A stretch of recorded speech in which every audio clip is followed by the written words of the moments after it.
قرآن میں اللہ سبحانہ تعالیٰ نے 1/3 حصہ جو ہے وہ توحید کی آیات جو ہے وہ ہیں، تو اس وجہ سے رسول اللہ صلی اللہ علیہ وسلم نے فرمایا تھا کہ جس نے اس کو سمجھ لیا نا، اس نے 1/3 قرآن کو سمجھ لیا۔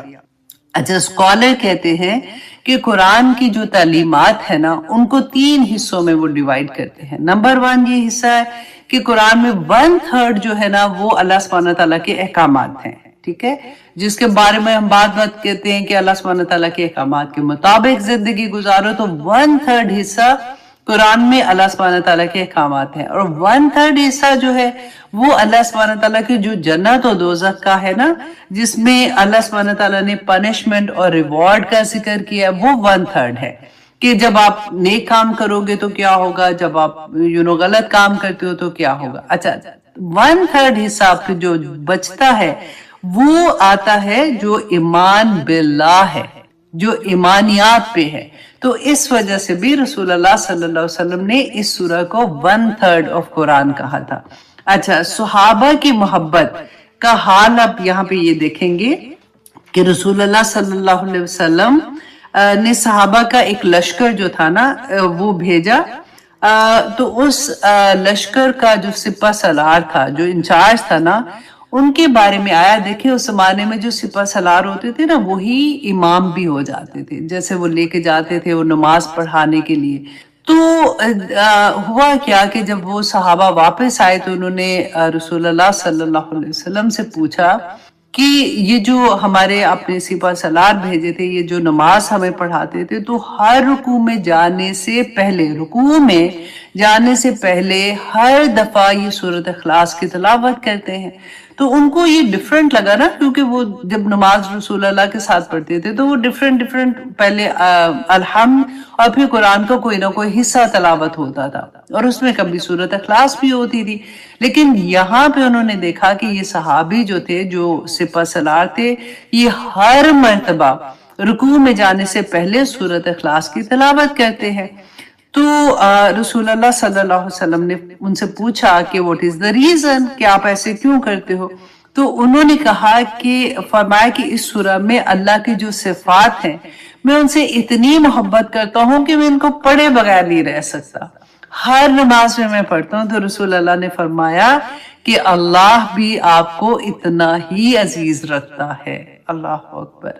اچھا، ایک اور واقعہ آتا ہے کہ ایک صحابی تھے، رسول اللہ صلی اللہ علیہ وسلم نے مسجد قباء میں ان کو امام بنایا، ٹھیک ہے، امام بنا کے بھیجا۔ تو وہ کیا کرتے تھے کہ جب بھی نماز پڑھاتے تھے تو الحمد کے بعد کبھی تو تھوڑا سا قرآن اور پھر سورۃ اخلاص، ٹھیک ہے، پڑھتے تھے، اور کبھی ایسا ہوتا تھا کہ وہ سورۃ فاتحہ کے بعد قرآن نہیں، صرف سورۃ اخلاص ہی پڑھتے تھے۔ تو صحابی جو تھے انہوں نے آ کے رسول اللہ صلی اللہ علیہ وسلم سے فرمایا کہ آپ نے جو امام بنا کے بھیجا، آئی تھنک ان کو قرآن حفظ نہیں ہے، کیونکہ یہ بس سورۃ اخلاص ہی پڑھتے جاتے ہیں۔ تو رسول اللہ صلی اللہ علیہ وسلم نے ان سے بھی پوچھا کہ اس کی کیا وجہ ہے؟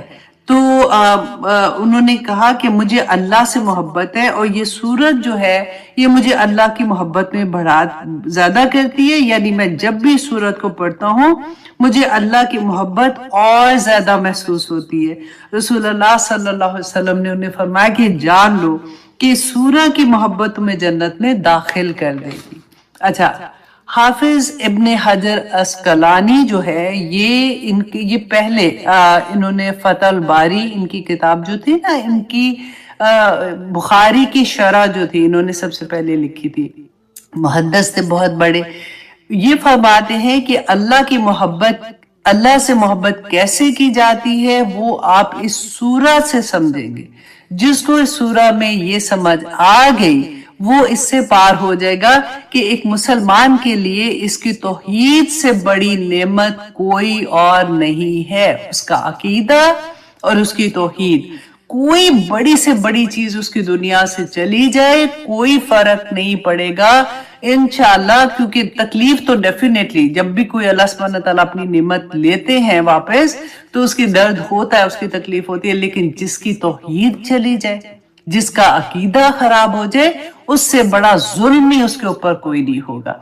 اچھا جی، اب یہ اس کا نمبر 5 میں اس کا آتا ہے کہ سورت فاتحہ کے بعد سب سے زیادہ پڑھی جانے والی سورت جو ہے نا سورت اخلاص ہے۔ امام فخر الدین رازی اپنی کتاب میں لکھتے ہیں کہ یہ ایک معجزہ ہے قرآن کا کہ جو 2 صورتیں ہیں اللہ سبحانہ تعالیٰ نے اتنی آسان ترین کی ہیں کہ وہ ہر بچے کو بھی یاد ہوتی ہیں۔ نماز میں بھی جب ہم یاد کراتے ہیں تو دونوں صورتیں کون سی؟ سورت اخلاص اور سورت کوثر، یہ دونوں کی دونوں صورتیں۔ ایک سورہ جو ہے وہ اللہ کا دفاع کرتی ہے جو کہ سورت اخلاص ہے، مشرکین مکہ نے جو کوسچن پوچھے تھے تو اللہ سبحانہ تعالیٰ نے اس کے جواب میں کہا تھا، اور دوسری سورہ جو سورہ کوثر تھی میں نے اس میں آپ کو بتایا تھا کہ وہ رسول اللہ کے دفاع میں تھی۔ اچھا، اس کے نمبر 6 اس کی فضیلت میں آتا ہے کہ یہ سورت جو ہے وہ خالق اور مخلوق کا فرق بہت کلیئر کر دیتی ہے، کیونکہ شرک ہی تب ہم کرتے ہیں نا جب ہم اللہ سبحانہ تعالیٰ کی صفات کسی اور کے اندر ڈال دیتے ہیں، پھر جو چیز اللہ نے منع کی ہے ہم سوچتے ہیں کہ یہ اللہ کا نیک بندہ ہے، یہ کر سکتا ہے، اللہ نے اس کو توفیق دی ہوئی ہے، اس کی وجہ سے ہماری بھی دعائیں قبول ہو جائیں گی۔ اب تو وہی بات کہ اس سورہ کے بعد انشاءاللہ خالق اور مخلوق کا فرق جو ہے وہ کلیئر ہو جاتا ہے۔ اچھا، نمبر 7 یہ ہے سورت اخلاص جو ہے یہ قرآن پاک کے میسج کی حفاظت کرتی ہے۔ کیسے میسج کی حفاظت کرتی ہے؟ یہ واضح کرتی ہے کہ قرآن محفوظ ہے، کیونکہ یہ سورہ جیسے شروع ہوئی نا قل سے کہ کہہ دیجئے، تو آپ اس پہ غور کریں کہ یہ بحث جو ہوتی ہے یہ بہت دفعہ ہوتی رہی کہ قرآن کیا لفظوں میں اور محفوظ ہے یا صرف اپنے مفہوم جو ہے اس میں محفوظ ہے، یا پھر کیا یہ دونوں میں محفوظ ہے؟ تو اس کا جواب اس قل سے ہمیں یہاں پہ ملتا ہے، کیونکہ اسکالر کہتے ہیں کہ قرآن اپنے الفاظ اور اپنے مفہوم دونوں سے مکمل طور پہ محفوظ ہے۔ یہ آپ لوگوں نے ایز اے اسٹوڈنٹ آف قرآن یاد رکھنا ہے، کیونکہ لوگ کوسچن پوچھیں گے آپ سے، اور وجہ اس کی کیا تھی، دلیل کیا ہے کہ یہ کلیئر ایویڈنس ہے جو قرآن کے ان تینوں آیات جو آخری صورتیں آتی ہیں نا قل هو اللہ احد، قل اعوذ برب الناس، قل اعوذ برب الفلق، یہ تینوں صورتیں جو ہیں ان میں کل سے جیسے سٹارٹ ہوئے، اس سے پہلے بھی قل یا ایھا الکافرون بھی تھی نا، تو اگر صرف مفہوم جو ہے قرآن کا وہی محفوظ رکھنا ہوتا تو رسول اللہ صلی اللہ علیہ وسلم کو تو یہ جبرائیل علیہ السلام نے کہا تھا کہ قل کہہ دیجئے، تو رسول اللہ جب صحابہ کے پاس آئے تھے تو وہ صرف یہ کہتے اعوذ برب الناس یا کہتے هو اللہ احد، اس طرح سے بول دیتے، تو رسول اللہ صلی اللہ علیہ وسلم نے ایز اٹ از جیسے جبرائیل علیہ السلام نے اللہ سبحانہ تعالیٰ کا پیغام دیا ایگزیکٹلی وہی لفظ وہی مفہوم کے ساتھ اللہ سبحانہ تعالیٰ کا وہ قرآن محفوظ ہے ہم لوگوں کے لیے، الحمدللہ۔ اچھا جی، اب 8ویں فضیلت اس کی یہ ہے کہ دیکھیں بہت سے لوگ رمضان میں بھی یہ کوسچن پوچھتے ہیں کہ جن دنوں میں عورتوں کے لیے یہ ہوتا ہے کہ وہ قرآن نہیں پڑھ سکتی ہیں، نماز نہیں پڑھ سکتی ہیں، نماز نہیں پڑھ سکتی ہیں، روزہ نہیں رکھ سکتی، تو ان دنوں میں آپ دیکھیں کہ رسول اللہ صلی اللہ علیہ وسلم کی یہ حدیث یاد رکھیے گا کہ قل هو اللہ احد، جو انسان جو شخص جو بھی 10 دفعہ پڑھتا ہے نا تو اللہ سبحانہ تعالیٰ 10 مرتبہ پڑھ کے اللہ سبحانہ تعالیٰ جنت میں اس کے لیے خود محل بناتے، چھوٹا گھر بھی نہیں، محل بناتے ہیں اللہ سبحانہ تعالیٰ خود، جس کو عادت ہوگی وہ روز پڑھتا ہے۔ مجھے یاد ہے میں نے اپنی پھپھو سے یہ کہا تھا جو میری ساس تھی، تو جب میں نے پہلی دفعہ پڑھی میں نے ان کو بتایا نا تو وہ بڑے ہوتے ہیں نا فارغ بھی ہوتے ہیں تو وہ تسبیح لے کے بیٹھ جاتی تھی، اور انہوں نے سیریسلی پیپر رکھا ہوا تھا اور سب کے نام رکھے ہوئے تھے، لکھے ہوتے تھے، وہ پھر اتنے پیار سے کہتی تھی چلو جی بیٹا میں نے آپ کی امی کا بھی محل بنا دیا، چلو جی بیٹا میں نے آپ کے ابو کا بھی محل بنا دیا، چلو جی بیٹا، اور میں کوئی کام کری ہوتی تھی ساتھ مجھے سنا رہی ہوتی تھی چلو جی بیٹا میں نے اپنا بھی محل بنا دیا، چلو جی، تو کرتے کرتے وہ پوری لسٹ جو ان کے پاس ہوتی تھی وہ پڑھتی جاتی تھی اور وہ بڑی خوش ہوتی تھی کہ آج میں نے اتنے محل بنا دیے۔ تو اللہ سبحانہ تعالیٰ بس طریقہ ہوتا ہے نا محبت کرنے کا، تو اللہ سبحانہ تعالیٰ ہمیں اس کی توفیق عطا کرے تو ان دنوں میں آپ اللہ سبحانہ تعالیٰ کے اذکار جو ہیں وہ کرے، دعا کرے، تسبیحات کرے، وہ تو منع نہیں ہوتا، تو اللہ سبحانہ تعالیٰ انشاءاللہ قبول کریں گے۔ اچھا جی، اب سیکنڈ ہم نے کیا کرنا ہے، دیکھیں یہ سورہ اتنی سی سورہ تھی آنیسٹلی، لیکن اتنا خوبصورت اس میں پیغام ہے، چلیں انشاءاللہ دیکھتے ہیں۔ اچھا، اس سورہ کے نام کہ میں نے بتایا تھا نا کہ 21 نام ہے اس کے، تو کچھ نام میں آپ کے سامنے رکھتی ہوں اور کچھ ناموں کی آپ کو تھوڑی سی ڈیٹیل بھی بتا دیتی ہوں تاکہ اس سے اور محبت ہو جائے۔ اچھا، اس کو سورۃ التوحید بھی کہتے ہیں، اس کو سورۃ التفرید بھی کہتے ہیں کہ فرق کرنے والی، اس کو سورۃ النجات بھی کہتے ہیں، اس کو سورۃ الولایا بھی کہتے ہیں، اس کو سورۃ المعرفہ بھی کہتے ہیں، اسے سورۃ الجمال بھی کہتے ہیں۔ اچھا، اس کو سورۃ البراء بھی کہتے ہیں، سورۃ الامن بھی کہتے ہیں، سورۃ النور بھی کہتے ہیں، جیسے قرآن میں ایک اور سورہ بھی ہے نا، تو اس سورہ کو بھی وہ سورۃ نور کہتے تھے۔ اچھا، اب تھوڑا سا یہ 21 نام ہے، میں سارے تو میں جلدی جلدی اس میں سے دیکھ رہی تھی۔ اچھا، کچھ صورتوں کے میں ڈیٹیل بتا دیتی ہوں کہ وہ کیوں یہ کہتے تھے۔ اچھا، سورۃ مکشکشہ، اس کا نام ایک ہے سورۃ المکشکشہ۔ تو یہ المکشکشہ کیا کہتے تھے کہ یہ ہر بیماری کو بالکل جڑ سے ختم کر دیتی ہے۔ یہ وہ سورہ ہے جو بیماری کو دور کرتی ہے، یہ انسان کے اندر سے شرک کی بیماری کو ختم کرتی ہے۔ تو آپ اکثر یہ ہوتا ہے نا کہ بندہ جب پریشان ہوتا ہے، بیمار ہے کوئی بھی، تو پڑھے یہ سورہ، اللہ سبحانہ تعالیٰ انشاءاللہ اس کی برکت سے صحت دے دیں گے۔ اچھا، اس کو سورۃ تفرید کہتے ہیں کہ تفریق کرنے والا۔ یہ وہ سورہ ہے جو اللہ کا یونیک ہونا یا واحد ہونا بیان کرتی ہے، بہت کلیئرٹی کے ساتھ بتاتی ہے اللہ جیسا کوئی نہیں، صرف اسی کو پکارنا ہے، دعائیں صرف اللہ سبحانہ تعالیٰ سے مانگنی ہے اور اللہ سبحانہ تعالیٰ کے سامنے ہی صرف گڑ گڑانا ہے۔ اچھا، سورۃ توحید، اس کا نام سورۃ توحید بھی ہے کہ یہ اللہ کی صفات کو یوں بیان کرتی ہے کہ اللہ کے ساتھ کسی اور کو کھڑا نہیں کیا جا سکتا، اللہ سبحانہ تعالیٰ کے ساتھ کسی اور کو شریک نہیں کیا جاتا۔ سورۃ معارفہ، اسکالر کہتے ہیں کہ اگر آپ اس سورت کو نہیں جانتے تو آپ اللہ کا مکمل تعارف ہی نہیں جانتے۔ سورۃ الصمد، پوری قرآن میں یہ لفظ کہیں اور استعمال نہیں ہوا، صرف اس سورہ میں اللہ سبحانہ تعالیٰ کی صفات میں استعمال ہوا ہے۔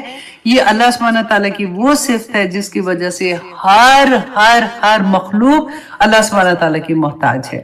اچھا، سورۃ اساس کہتے ہیں یہ اساس الدین ہے۔ یہ قرآن اللہ سبحانہ تعالیٰ نے زمین اور آسمان کو جو پیدا کیا ہے وہ قل هو اللہ احد پہ پیدا کیا ہے۔ زمین و آسمان کی توحید جو ہے اس کی بیس اس کے اوپر قل هو اللہ احد کی بیس پہ بنی ہے۔ جب تک زمین میں اللہ سبحانہ تعالیٰ کی عبادت کرنے والا کوئی ایک شخص بھی باقی رہے گا، قیامت نہیں آئے گی۔ رسول اللہ نے بتایا تھا، تو ہوگا کیا کہ پہلے ایک ہوا چلے گی، رسول اللہ نے بتایا تھا نا، ایک خوبصورت ایک کیا کہتے ہیں نرم سی ہوا چلے گی، تو جتنے مومنین ہوں گے وہ اس سے ان کو موت آ جائے گی، اور پھر سارے لوگ جو نیک لوگ ہیں ختم ہو جائیں گے اور اس کے بعد قیامت نازل ہوگی۔ اچھا جی، اب اس کو سورۃ نور بھی کہتے ہیں۔ اللہ سبحانہ تعالیٰ نے فرمایا نا کہ اللہ نور السماوات والارض، تو مسند احمد میں آتا ہے کہ مشرکین مکہ رسول اللہ صلی اللہ علیہ وسلم سے پوچھتے تھے کہ اللہ کون ہے، کہ ہم اللہ کو جانتے ہیں لیکن جو تم اللہ کو بتاتے یہ کون ہے، اللہ کا خاندان کون ہے، مطلب اس کا نسب کیا ہے۔ مشرکین اللہ کے نام سے واقف تھے، اللہ نے جب قرآن نازل کیا تو ان کے لیے یہ نام جانا پہچانا تھا، کوئی نیا نہیں تھا۔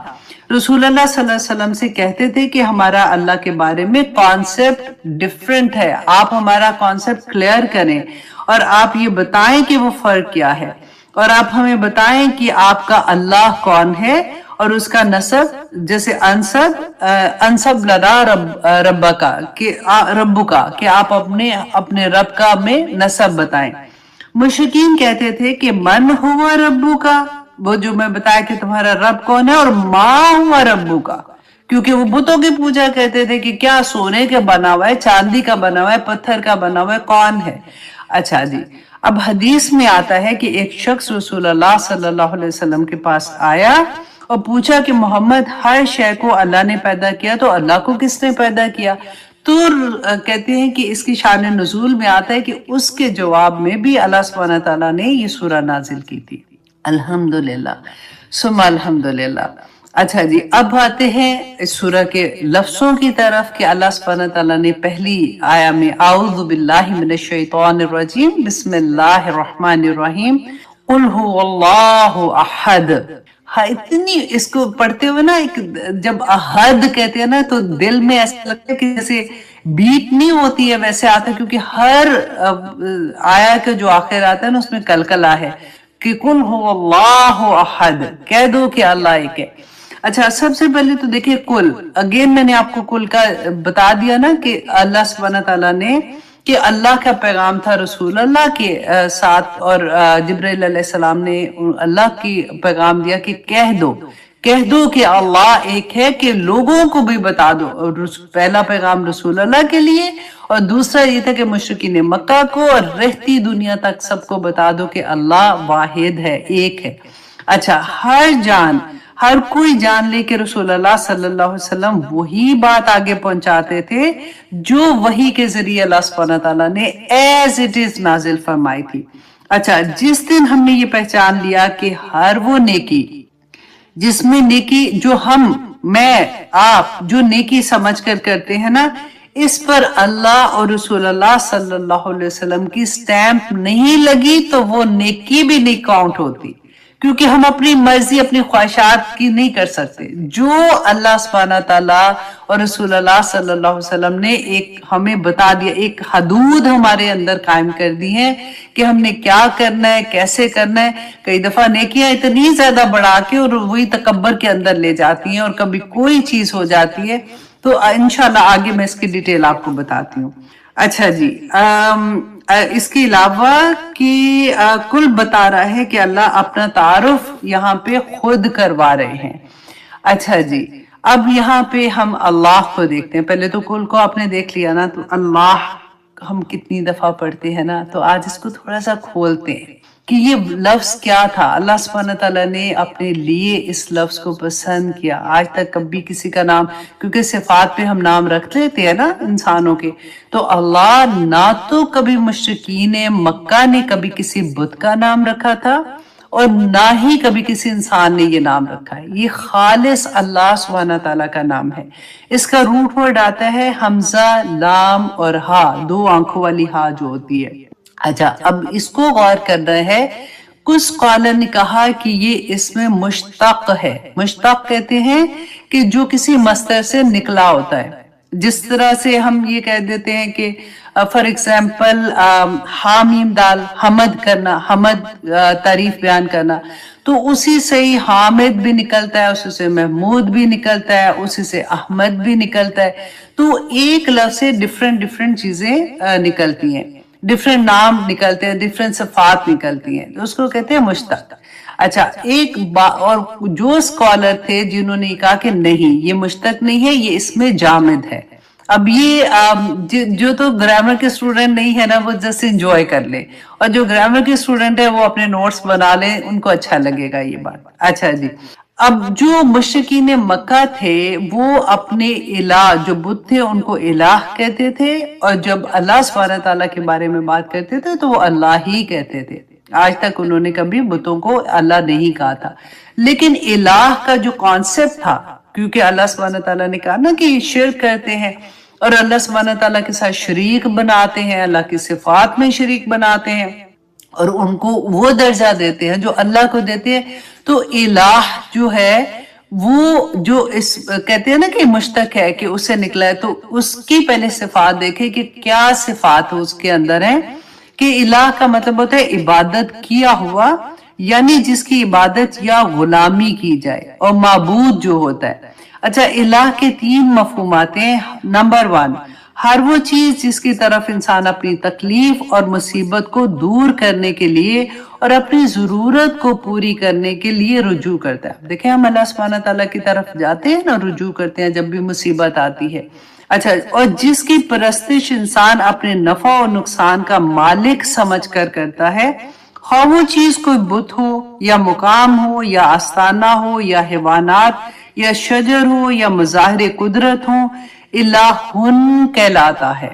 الہن، کیونکہ مشرکین مکہ اسی لیے جو اپنی حاجات لے کے ان کے پاس جاتے تھے، کیونکہ ان کو وہ اللہ، اب یہی صفات اللہ سبحانہ تعالیٰ بتائیں گے نا، اب آگے ہم دیکھیں گے کہ اللہ سبحانہ تعالیٰ نے یہ چیزیں جو ہے یہ ان میں نہیں ہے، یہ صرف اللہ کی ذات میں ہے. اچھا، نمبر 2 یہ کہ وہ ہستی جس سے انتہائی محبت کی جائے. نمبر 3 وہ ہستی جس کا ادراک ممکن نہ ہو، جو ہمارے فہم اور ہمارے تصور سے ماورا ہو. اس کی جمع آلہتن اور مؤنث الہتن آتی ہے، کیونکہ یہ جو دیویاں تھیں نا ان کو الہتن ان کو کہتے تھے، کیونکہ ان کی دیویاں جو تھی وہ مؤنث تھی، اور سورج کو بھی کیونکہ سورج مؤنث ہے عربی میں، ان کو کہتے تھے. اچھا، اب قدیم ترین زمانے سے وہ خالق کائنات کو تو اللہ کے نام سے یاد کرتے تھے، دوسرے معبودوں کو الہ کہتے تھے. ان کے پاس 360 بت ہونے کے باوجود بھی وہ اللہ کو اللہ ہی کہتے تھے. یہ میں بار بار اس لیے آپ کو بتا رہی ہوں کہ ہم اپنی ذات کے ساتھ کمپیریزن اس کو کریں. اچھا، وہ کہتے ہیں کہ اللہ جو ہے وہ لفظ الہن، جو یہ کہتے تھے نا کہ یہ مشتق ہے، مطلب اور نکلا ہے، وہ یہ کہتے تھے کہ الہن کے ساتھ الف لام لگا دیا جائے، جو عربی زبان میں کیا ہوتا ہے کہ کسی چیز کو خاص کرنے کے لیے الف لام لگا دیتے ہیں. تو الف لام جب الہن کے ساتھ لگتا ہے تو یہ اللہ بولنے میں آتا ہے، اور یہ قاعدہ ایک ٹوٹتا ہے کیونکہ ال اور الہن بنتا ہے تو حمزہ جو ہے یہاں سے گرا دیتے ہیں. آپ نے بور نہیں ہونا، شیطان کی آپ کو یہ نہ کہے کہ بڑی بہت بات ہے چلو بند کرو اور کہیں جائے، جانا نہیں کہیں بھی، کیونکہ بہت آگے انشاءاللہ آپ کو مزہ آئے گا. اچھا جی، جو کہتے ہیں نا کہ اللہ اس میں جامد ہے، جیسے ہم لوگ یہ سمجھتے ہیں کہ نہیں اللہ سبحانہ تعالیٰ کے یہ ذاتی نام ہے، تو نمبر 1 یہ کہ وہ کہتے ہیں کہ ذاتی نام ہے. نمبر 2 یہ کسی خاص صفت کے لیے نہیں بولا جاتا، بلکہ تمام صفات اس کی طرف منسوب کی جاتی ہیں. نمبر 3 یہ کہ نزول قرآن سے پہلے بھی یہ نام بطور ذات، اسم ذات کے طور پر یہ خدا تعالیٰ کے لیے استعمال ہوتا تھا. نمبر 4 یہ کہ اہل عرب نے کبھی اللہ کے لفظ کو معبود باطل کے لیے استعمال نہیں کیا. نمبر 5 یہ کہ قرآن پاک میں اللہ سبحانہ تعالیٰ نے سورت مریم میں یہ سوال کیا تھا، حل تعلمو، کہ کیا تم جانتے ہو، لہو سمیعن، کہ کیا تم جانتے ہو کہ اس کے علاوہ کسی اور نام سے اس کو جانتے ہو، تو اللہ کا کیا تم جانتے ہو اس کا کوئی ہم نام. ٹھیک ہے، میں نے کہا میں ایگزیکٹلی وہ پڑھ لوں کیونکہ یہاں پہ توحید کی بات ہو رہی ہے نا، کہ کیا اللہ سبحانہ تعالیٰ کا کوئی ہم نام تم جانتے ہو. تو اللہ سبحانہ تعالیٰ جو ہے یہ اللہ نام اللہ سبحانہ تعالیٰ کا ذاتی نام ہے. اچھا، اللہ سبحانہ تعالیٰ کا جو نام ہے نا اس کا کوئی تثنیہ نہیں ہے اور اس کی کوئی جمع نہیں ہے، جیسے الہن کی ہے نا. اچھا، لغت کے اسکالر کہتے ہیں کہ اگر الف لام والے اسم کو پکارا جائے تو اس کے ساتھ یا ایوہا آتا ہے. جیسے الناس ہے نا تو یا ایوہ الناس ہم پڑھتے ہیں، یا ایوہ المدثر، یا ایوہ المزمل پڑھتے ہیں. لیکن یہاں پر اللہ سبحانہ تعالیٰ کا جو نام آتا ہے، جو جب ہم ویسے پڑھتے ہیں نا، جیسے ابراہیم آیا ہے تو ہم اس کو یا ابراہیم کہتے ہیں کیونکہ الف لام نہیں ہے، اور یا محمد کا نام آتا ہے تو ہم یا محمد کہتے ہیں. تو یہاں پہ تو الف لام ایڈ ہوا ہے تو یہاں پہ بھی وہ رول بریک ہوتا ہے، اس لیے یہ اس میں جامد ہے، کیونکہ ہم یا اللہ کہتے ہیں، یا ایوہا اللہ نہیں کہتے ہیں ہم لوگ. ٹھیک ہے. اچھا جی، جب کسی کا تعارف کرایا جاتا ہے، کیونکہ یہ اللہ سبحانہ تعالیٰ کا اپنا ذاتی نام ہے، مشرکین مکہ نے سوال کیا تھا رسول اللہ سے، تو اللہ سبحانہ تعالیٰ نے اپنا ذاتی نام کے ساتھ پہلا جو تھا کہ کل کہہ دیجئے